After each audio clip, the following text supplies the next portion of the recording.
Good morning. কি রোদ দেখো, মানে কাজ করবো কি, আমার বাজার চলে এসছে। আজকে হচ্ছে সোমবার, এই সোমবার বলছি তো, মঙ্গলবার। কালকে গেছে সোমবার, আর হচ্ছে মঙ্গলবার। আমার দাদাভাই চা খেয়ে বেরিয়ে গেল, আমিও চা খেয়ে উঠে বসলাম, একটুখানি বসে ফোনের কাজ করছিলাম। তোর জন্য আমার আজকে বাজার চলে এসছে তাড়াতাড়ি। কলমি শাক, লাউ, পেঁয়াজ আর মাছ আছে,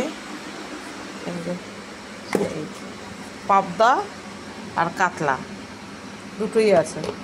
তো যেটা দেখা যাক কোনটা করা যায়। বিছানাগুলো তুলি, বাবানও উঠে পড়েছে, ঘর গরম হয়ে গেছে তো আর শোয়া যাচ্ছে না। তো চলো আর বিস্কুটটা ঢালতে হবে। বিস্কুটটা তাড়াতাড়ি করে চা খাবো দেখে বিস্কুটটা ঢালিনি, আর দুটো নিয়ে খেয়ে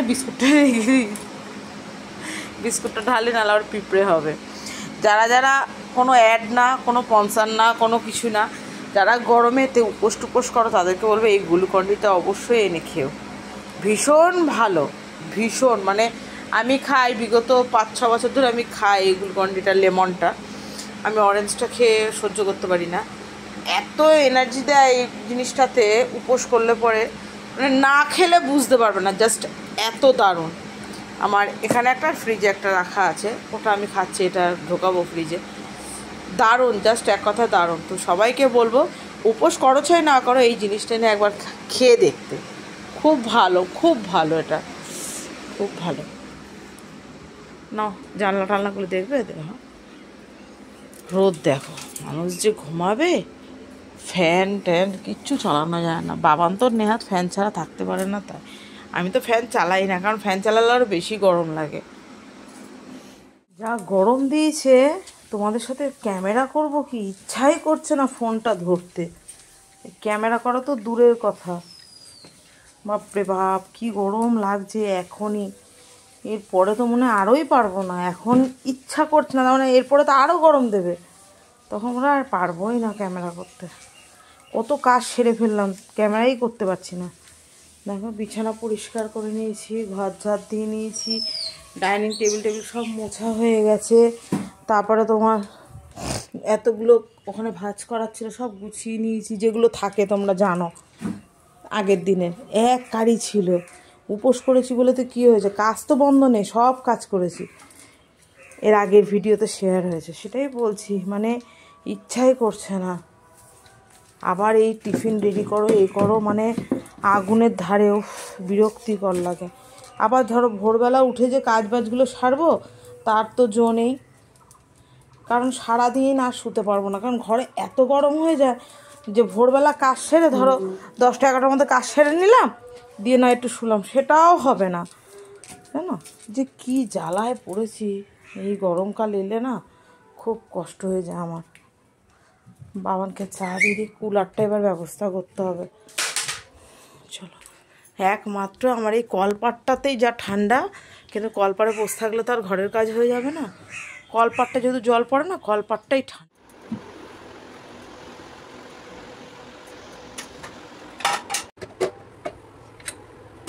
বাবান বলতে চা খাবে, বাবানের জন্য চা বসিয়ে দিলাম, কমানো থাক। আমি একটু জল খাবো, জল বের করে রেখেছি ফ্রিজ থেকে, একটুখানি একটু মিশিয়ে। তরমুজ মিষ্টি এটা কিন্তু তরমুজের মানে ইয়ে করা জিনিসটা কিন্তু মিষ্টি, দেখো কি দারুণ দেখতে। ওর দাদা নিয়ে এসেছিলো ঠাকুরকে দেওয়ার জন্য, আমি একটুকু মুখে দিয়েছি, আর এগুলো বাইরে দিয়ে দেবো, কাকপক্ষিতে খেয়ে নেবে। দিয়ে কেন বলো তো, খেয়ে নি কাকপক্ষিতে। আমরা কেউ মিষ্টি খাই না, আর এখন এইরকম মিষ্টি রেখে দিলে তোমার দাদা ভাই এখন খাবে না, যেহেতু আমার সুগারটা বেড়েছে এখন খাবে না, তো পিঁপড়ে টিটিকে মুখে তার থেকে দিয়ে দিলে কাকপক্ষিতে খেয়ে না। আমি তাই করি, যারা দিদি শালিক হোক কাকে হোক এসে খেয়ে নেবে। দারুণ হাওয়া দিচ্ছে একটা, গাছে অনেক লঙ্কা ধরেছে, ওগুলো তুলতে হবে গাছ থেকে, পেকেও গেছে লঙ্কাগুলো। এই জায়গাটা পরিষ্কার করতে হবে। ধনে পাতা পালং শাক আর নেই, শুকিয়ে গেছে, প্রচুর খেয়েছি, খুব ভালো লেগেছিলো এবছর। আবার বর্ষা হলে হয়তো নিচে বীজ আছে তো, হয়তো আবার বেরোবে এরকম। বাবানের চা ধরে নিয়েছে, তাহলে বাবানকে একটু চা দিয়ে দিই।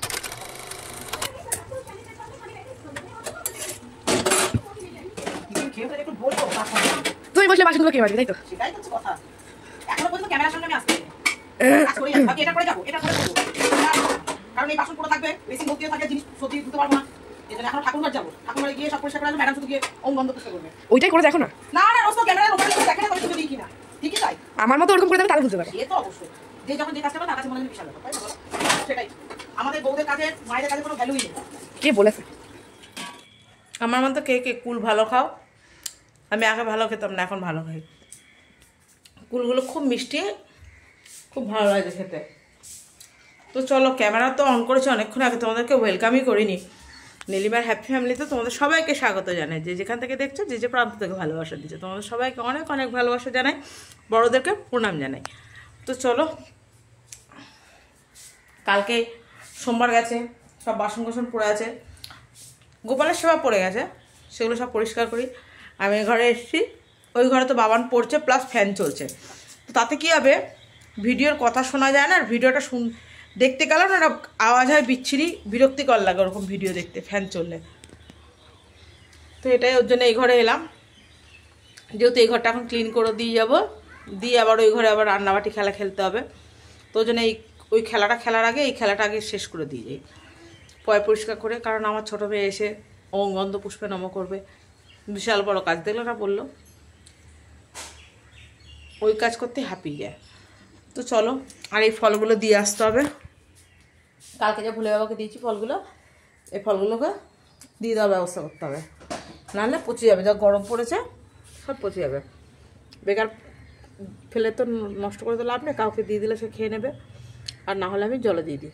আগে গরু আসতো, গরুকে দিয়ে দিতাম, গরুর যে মালিক সে বেলটা নিয়ে যেত, ও তো বেলটা আমাকে দাও, ও তো আর গরু খাবে না, আমি খাবো, বাদবাকি ফল গরুকে দিয়ে দিতাম। মিষ্টি, এখন তো গরু আসে না, তো ওর জন্যে তখন দাদাভাই বললো কাকে যেন দেবে, আমরা ঠিক আছে নিয়ে যাও, আর যদি একান্ত ওই কোনো কাউকে না পাও জলে দিয়ে দেবে। এই ভুলে বাবাকে দেওয়া ফল খেতে নেই, পারলাম বোঝাতে তোমাদেরকে। তো চলো, এখনের মতো আসি, আবার কাজ সেরে নিই।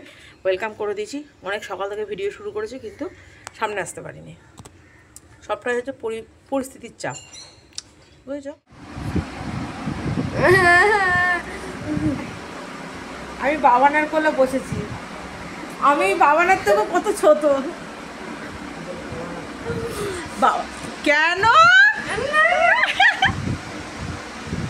আমি সারাক্ষণ বাবানকে বিরক্ত করি, বাবান বাড়িতে থাকলেই আমি বরাবর, অনেকে মেয়ে জিনিসটা খুব একটা ভালোভাবে নেয় না, মেয়েদেরকে যেটা হয়ে থাকে অনেকে ছেলে ছেলে করে। আমি আমার দুটো মেয়ের সাথে এত শাসনের সময় শাসন, বাবান আমি তোকে কখনো মেরেছি? বাবান আমি তোকে কখনো মেরেছি? বলো কিরকম মেরেছি। শাসনের সময় শাসন, আদরের সময় আদর, সব রকম দিয়ে আর কি ট্রিটমেন্ট করা আছে। আমার বড় মেয়ে থাকলে আরও বেশি ভালো হতো, বাবা মারার সময় উনি তখন চণ্ডালিকা হয়ে যায়। একটা আমার মনে হয় সন্তানের জন্য সব কিছু দরকার, তো সেরকমই আমি কিন্তু সবসময় মেয়েদের সাথে সব রকমভাবে, ওরা আমার সব রকম রূপ দেখে নিয়েছে, রাগের, হাসির, দুঃখ, সব কিছু। কারণ অনেকে আছে না মেয়ে জিনিসটাকে নিয়ে যেটা হয়ে থাকে, কিন্তু না, আমার কাছে মেয়ে জিনিসটা ভীষণ একান্ত আপন। কে বলে মেয়েদেরকে, মেয়েদের মনে দয়া মায়া মমতা সব সময় বেশি, এর জন্যে মেয়েরা নিজের বাবা মাকে ছেড়ে অন্য কারোর বাড়িতে গিয়ে থাকতে পারে, অন্য কারোর বাবা মাকে বাবা মা বলে মেনে নিতে পারে, সব পারে, কারণ মেয়েরাই পারে এটা, মেয়েরা ছাড়া কারোর পক্ষে সম্ভব না অন্য কাউকে মেনে নেওয়া। তো চলো কাজ করি, বাবানের পেছনে এরকম কাজ করি আর আমি পেছনে লাগি, তোমাদের তো দেখানো হয় না, তাই আজকে তো দেখালাম। পটলের রেসিপি শেয়ার করি, চলো। প্রথমে পটলগুলোকে চোকলা এরকমভাবে ছাড়িয়ে দু সাইড দিয়ে এরকমভাবে অল্প অল্প করে চিড়ে নেবে, এই যে দু সাইড দিয়ে দেখো চেরা আছে। সর্ষে তো অনেকেই খায়, এটা সর্ষে দিয়েও আর একটা সুন্দর জিনিস দিয়ে খেয়ে দেখো, ভীষণ টেস্টফুল লাগে খেতে। তো চলো কী কী দেবো সাথে দেখতে থাকি। তো নেবো একটু সর্ষে, বেশি নেবো না, হ্যাঁ অল্প করেই নেবো সর্ষে। পোস্ত থাকলে খুব ভালো হতো, যেহেতু আমার কাছে পোস্ত নেই, দিয়ে দেবো 5-6টা মতো কাজু। তো এগুলো একটু পেস্ট করে নিই, হ্যাঁ তারপর আবার আসছি। তো সর্ষে আর কাজুটা আমি এরকমভাবে শুকনো করে আগে জাস্ট পেস্ট করে নিয়েছি, দেখো তো ডাস্ট পাউডারের মতো, খুব ভালো হয়। জল দিয়ে নিলে অনেকটা সময় লেগে যাবে, ভালো করে হতে চায় না। তো শুকনোতে আগে এরকমভাবে করে নিলাম, দিয়ে এর মধ্যে দেবো 4টে, বেশি কাঁচা লঙ্কা দেবো না, যেহেতু জলসা জিনিস তো ঝালটা প্রচণ্ড মুখে লাগবে। আর দিয়ে দেবো একটুখানি নারকেল কোড়া, এতটা দেবো না, যেহেতু আমার বাড়িতে যেজন আছে সে নারকেলকে হজম করতে পারে না। তো আজকে আমার একটু ইচ্ছা হলো খাবো, তাই তো নাও অল্প করেই দিলাম। দেখলে দেখো সবই রয়েছে, একটুখানি দিয়ে দিলাম, ব্যাস আর কিচ্ছু দেবো না। এবার এটার মধ্যে এই যে জল দিয়ে নিয়েছি মাপ মতো, দিয়ে একটা ঘন পেস্ট তৈরি করে নেবো। ঠিক আছে, নারকেলটা দিয়ে আর কাঁচা লঙ্কা দিয়ে একটা পেস্ট বানিয়ে নিই। আমি পেস্টটা করে নিয়েছি। নারকেলটা কিন্তু অপশনাল, জানো তো, নারকেল দিলে খুব টেস্ট হয়, বাট অনেকের বাড়িতে আছে নারকেলটাকে হজম করতে হবে, তারা স্কিপ করে যাবে। কাজু, পোস্ত, সর্ষে দিতে পারো, খুব ভালো। ঠিক আছে, দিয়ে এই যে পটলগুলো এবার আমি ভাজবো, শাকটা নামিয়ে নিই, তারপর তোমাদের সাথে আমি নেক্সট আবার আসছি। এটা হচ্ছে কলমি শাক ভাজা হচ্ছে। ঠিক আছে, কড়াইতে নিয়ে নেবো একটু সর্ষের তেল। হ্যাঁ, রান্নাটা সর্ষের তেলেই হবে। জাস্ট একবার খেয়ে দেখো, দারুণ লাগে, দারুণ, জাস্ট এক কথা দারুণ লাগে। তেলটা দেখো গরম হয়ে গেছে, ওর মধ্যে দিয়ে দেবো একটুখানি নুন, যেহেতু ভাজবো একটু দেবো হলুদ, পটলটা তো ভাজতে হবে ভালো করে। এবার পটলগুলো সব আমি দিয়ে দেবো।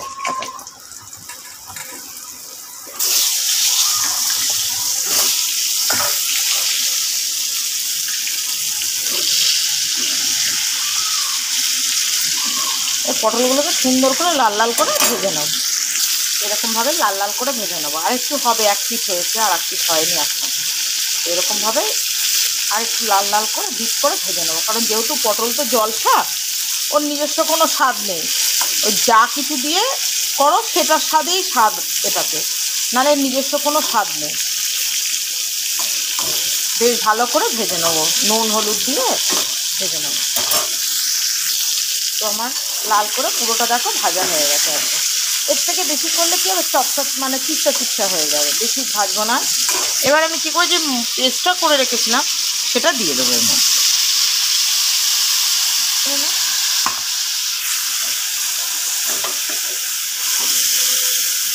অনেকেই আছে পটল সর্ষে পছন্দ করে না খুব একটা, কিন্তু এইভাবে একবার খেয়ে দেখো, একদম অন্য রকম লাগবে। আমার তেলের মধ্যে নুন আর হলুদ একটু বেশি দেওয়া ছিল, তো আমি আর বেশি দেবো না, অল্প অল্প করে দেবো হলুদ, এই নুন দিলাম আর একটু হলুদ দিয়ে দেবো অল্প। ওটা ভাজার জন্য দিয়েছিলাম, এখন এইভাবে দিয়ে দেবো। এটা কিন্তু আমি খুব বেশি কষাবো না, যেহেতু কাজুটা দেওয়া আছে তো তলাটা ধরে নেবে, তারপরে নারকেল আছে, খুব বেশি কষাবো না, তাহলে কিন্তু তিতকুটি লাগবে। হ্যাঁ, দিয়ে আমি এইটা দিয়ে একটু জল দিয়ে দেবো, যে খুব জল দেবো তাও না, যেহেতু এটা শুকনো মাখা মাখা হবে। এরকম লেগে যাচ্ছে, বুঝেছো, এই যে, তবে এইটা ধুয়ে জল দিয়ে দেবো, ব্যাস আর কিচ্ছু করবো না। আর নারকেলটাও পুরো মিহি করে নিয়েছি, পেস্ট করে নিয়েছি, যার জন্য নারকেলটা পুরো মিহি হয়ে গেছে। ঘন ঝোলটা মানে একটুখানিতেই না নিচে লেগে যাবে কড়াইয়ের নিচে, এইভাবে থাকবে। দিয়ে স্টিমটা কমিয়ে দেবো, কারণ একটু এই ঝোলও থাকবে না, আবার একটু গা মাখা একটু ঝোল রাখবো, তাহলে কী হবে, নারকেল কাজুর যে টেস্টটা ওটা পাওয়া যাবে। আর পটলটা তো একটু সেদ্ধ হতে দিতে হবে এই ঝোলটার মধ্যে দিয়ে, তো তার জন্য এটা ঢেকে দেবো আর স্টিমটা কমিয়ে দিয়েছি। ঠিক আছে, তো চলো ফাইনালি আসছি। চলো একবার একটু নেড়ে দিয়েছিলাম, আর কিছু না, আশা করি হয়ে গেছে। দেখো দেখো নিচটা এই যে জমাট মতো বেঁধে যাচ্ছে, কারণ ওই যে যেহেতু কাজু দেওয়া আছে আর তারপরে নারকেলটা আছে, নারকেলটা পেস্ট হয়ে গেছে না। আমি সবাইকে রিকোয়েস্ট করবো এটা খেয়ে দেখো একবার, ভীষণ ভালো লাগে। একবার খেলে তারপর মনে হবে বারে বারে এরকম করে খাই। পটলের রেসিপিটা সর্ষে দিয়ে অনেকে খায়, অনেকের হজম হয় না, অনেকে খেতে চায় না। নারকেলটা যাদের ভালো লাগে না, নারকেলটা স্কিপ করে যাবে, ওর বদলে একটু পোস্ত দিয়ে দেবে, আরও টেস্ট লাগে খেতে। ফাইনালি এরকম হয়েছে দেখতে, তোমরা অবশ্যই একবার ট্রাই করো। আর শুধু শেষে একটু দিয়ে দেবো এটাতে সর্ষের তেল, অল্প করে, একদম অল্প, ব্যাস এটা হয়ে গেছে। তো তোমাদের কেমন লাগলো তোমরা জানিও কিন্তু কেমন, আর অবশ্যই একবার বাড়িতে ট্রাই করে দেখো। Good afternoon all my YouTube ফ্যামিলির সবাইকে। সমস্ত কাজ আজকে করে নিয়ে তারপরে ক্যামেরা অন করলাম, মানে রেসিপি শেয়ার করবো। যে বাসন কোসন সব মাজা হয়ে গেছে, তো এই যে কী রান্না করলাম আজকে, চলো। রাইস তো দেখালামই, আর কড়াইতে কলমি শাক দেখিয়েছিলাম, এটাও একটা। একটা রেসিপি তো শেয়ারই করেছি, এই যে পটলেরটা। আচ্ছা, আর করেছি এই যে পাবদা মাছ আর কাতলা মাছ দুটো একসাথে করে নিয়েছি, আর হচ্ছে নিম বেগুন ভাজা। চলো খেতে দেবো, নিজেও খাবো। আমার চান ধান করে চলে এসেছি, কিন্তু এখন গামছা খুলিনি, এখন এই অবস্থা খেয়ে নেব। প্রচণ্ড খিদে লেগেছে। এখন ওই মাথা শোকানো বা করতে গেলে লেট হয়ে যাবে, টাইমটাও নষ্ট হবে, আর মাথা তত গরম হয়ে যাবে। খিদে যত পাবে তত মাথা গরম হবে আমার। উপোস যখন করবো তখন কোনো সমস্যা নাই, কিন্তু উপোস না করলেই খুব সমস্যা। মাছের ঝোলের কালারটা দেখে তো সুপার কালার এসছে। তো চলো, গুড ইভিনিং। তোমাদের সাথে সেই দুপুরবেলা লাঞ্চের ভিডিও শেয়ার করেছিলাম, পটলের রেসিপিটা জাস্ট দারুণ হয়েছিল আজকে। এর আগেও আমি করেছিলাম, কিন্তু তখন কষ্টটা হতো কি, তখন আমার মিক্সি ছিল না, জানো তো, আমি শিলে বেটে করতাম তখন। তো এখন তো মিক্সি আছে, একটা সুবিধা আছে, কিন্তু ওটার মধ্যে পোস্ত দিলে আরও বেশি ভালো লাগতো। আমি তো কাজু দিয়ে করেছি, যেহেতু পোস্ত ছিল না দেখে। জাস্ট দারুণ হয়েছে। ঠিক আছে চলো, এখন না আমি একটু চা খাবো। হ্যাঁ দেখো, আমি গরমে সিঁদুর টিঁদুর কিচ্ছু পরিনি, আমার কিচ্ছু ভালো লাগে না। কারণ তো বারে বার মুখ ধুই, তার করি সারা মুখ ল্যাবর চাবর হয়ে যায়। ওর জন্য আমি গরমে ওটাকে স্কিপ করে গেছি। কিছু বুঝবে তোমরা? আমি একটা ভিডিও ছেড়েছি, মানে এর আগে একটা ভিডিও গেছে, তো তাতে আমি ভোলে বাবা নিয়ে আমাকে অনেকে প্রশ্ন করেছিল। তো মানে উপোস কেন করি সেই বিষয় নিয়ে তো আমি এটা ছোট্ট করে দিয়েছিলাম, একদম ছোট্ট করে, মানে বাচ্চা দিয়ে, মানে একদম ছোট্ট করে দিয়েছিলাম। তো আমাকে অনেকেই দিয়ে বললো যে দিদি তুমি আমাকে পুরো গল্পটা বলো। পুরো গল্পটা বলাই যাবে না ভিডিওতে, পুরো গল্পটা বলাই যাবে না, কারণ অনেকটা বড় হয়ে যাবে। কারণ কিছু ওগুলো গল্প না, ওগুলো হচ্ছে সত্যি কথা। সেগুলোকে বুঝিয়ে না বললে তোমরা বুঝতে পারবে না, এটা হচ্ছে একটা কথা। আর দ্বিতীয় কথা কি বলো তো, সব সময় না মন থেকে কেন বলেছি বারে বার, ধরো আজকে আমাকে দেখে তোমার ইচ্ছে হচ্ছে উপোস করতে, তো সেটা উপোসটাই কিন্তু তুমি করবে, বাট তুমি যখন লাগাতার কন্টিনিউয়ারি করতে থাকবে না, তখন না তোমার দূর আর ভালো লাগছে না, এবার বন্ধ করে দেবো। তার জন্য বলেছি মন থেকে করতে। তো মন থেকে করলে কি হবে, তোমার যত দিন যাবে তার ইচ্ছে শক্তিটা বেড়ে যাবে। তাই না, আমি আগামী দিনও করবো। আমি বললাম না, আমি অত ছোট বয়স থেকে করেছি। আমাদের পাড়ায় রেকর্ড, সবাই বলতো এই মেয়ে একদম ছোটো। মানে আমার এমনও দিন গেছে, আমার হালকা ফুলকা মনে পড়ে, আমার মা আমাকে জল খাওয়ানোর জন্য তাড়াতাড়ি করে নিয়ে যেত মন্দিরে, জল ঢালিয়ে আর কি খাইয়ে দেবে আমাকে। আর আমি কাঁদতাম, না আমি জল খাবো না। কারণ সব বড় বড় দিদি যারা ছিল তারা তো থাকতো, আমার ওটা একটা নেশা ছিল, ওই দিদিরা জল ঢাললেই আমি জল ঢালবো না, ঢালবো না। তবে মনে পড়ে, তো সেটাই, ওটা হচ্ছে ভালোবাসার একটা টানে যায়। আমি ভালোবেসেছি, কিন্তু টান না থাকলে হয়তো আজ আমি এতগুলো বছর শিবশম্ভু পুজো করতে পারতাম না। আর তোমরা অনেকে জানতে চেয়েছো, এটাই আমি তোমাদেরকে বলবো, ভোলা মহেশ্বরকে মন থেকে ডাকো। উনি আমার সব ডাকে একদম তীরের মতো করে সাড়া দেয়। আমি যতজনকে যতবার বলেছি ইউটিউবে এসে, তারা আমার কথা শুনে কাজ করেছে, এটা আমার কাছে বড় একটা অ্যাচিভ, এবং তারা যে সফলতা পেয়েছে এটাও খুব ভালো একটা জায়গা। যে না, তাদের যে অসুবিধাটা ছিল সেটা তারা করে তারা ভালো পেয়েছে। তোমরা বলেছো কমেন্ট সেকশানে যে দিদি করেছিলাম, তুমি বলেছিলে খুব ভালো আমি ফল পেয়েছি। এটাই হচ্ছে কথা, তুমি যদি মন থেকে করো ঠিক সাড়া দেবে, দেবেই দেবে, সে কোনো ভুল নেই। আজকে না এখানে ভিডিওটা শেষ করে দিই, আর রান্নার রেসিপিটা আছে তো ওর জন্য। চলো টাটা, bye bye, good night, sweet dreams, love you all. সবাই ভালো থেকো, সুস্থ থেকো, কেমন? আবার দেখা হবে নতুন একটা ভিডিও। ততক্ষণ তোমরাও ভালো থেকো, আমিও ভালো থাকবো। Love you all.